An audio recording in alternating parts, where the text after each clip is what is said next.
Channel Doris. I'm here to show us about market update. Moody's downgraded 11 banks.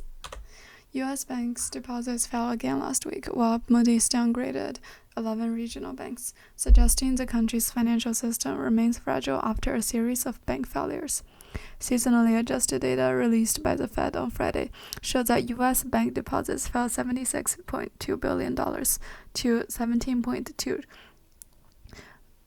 from $17.2 trillion, up from $17.3 trillion in the previous week. The outflow were mainly at large banks and foreign institutions, but deposits at smaller banks also fell.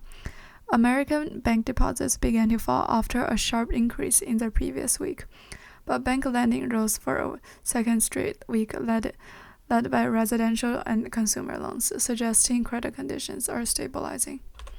Some economists believe that the banking crisis in March is fading away, and that the current deposit loss is mainly the result of a continuous tightening of monetary policy, rather than the spread of a bank collapse fears.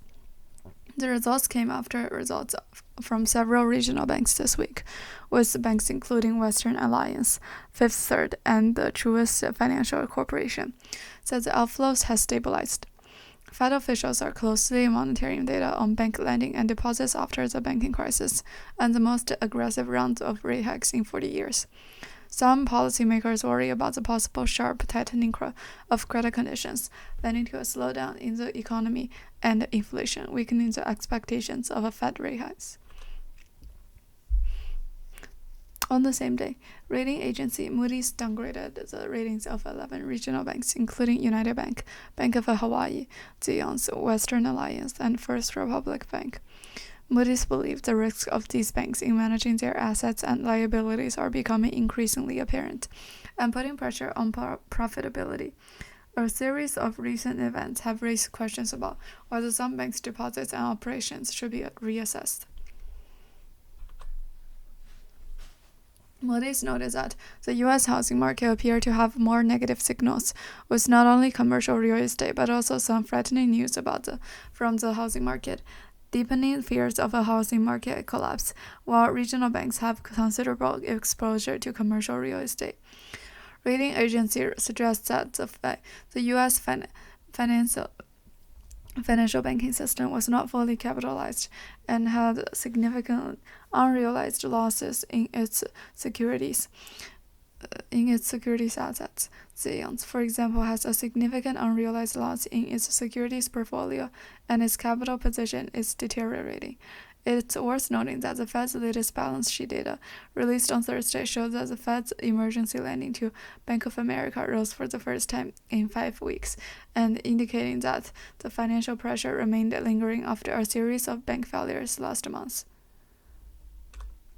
U.S. banks increased borrowing from 2 Fed credit facilities in the week ended April 19th, indicating renewed tight liquidity demand.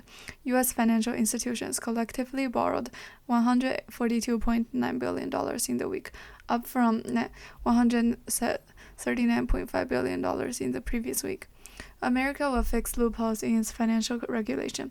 Also on Friday, the nation's top financial regulator proposed increased regulation on non-bank financial firms and systemic risks, including revising Trump-era guidelines to better identify and respond to financial stability risks.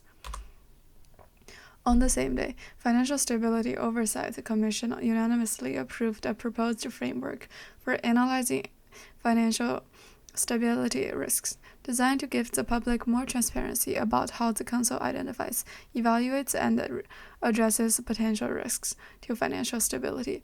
The committee also voted unanimously to adopt new explanatory guidance recommendations on the process of appointing non-bank financial companies to accept the Fed's regulation and strengthen prudent standards, and for public opinion.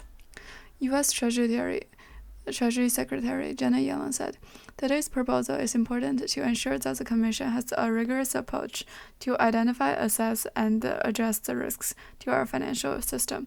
The new guidance removes some of the inappropriate barriers to assigning non-bank companies to the Fed, Ms. Yellen reiterated that the American banking system has stabilized over the past few weeks, remains healthy and with strong capital and liquidity, but it'll continue to be vigilant and closely monitor the state of the financial system to prevent the start and spread of financial chaos. That's all I have for today. Thank you for listening. Don't forget to subscribe and like. See you next episode.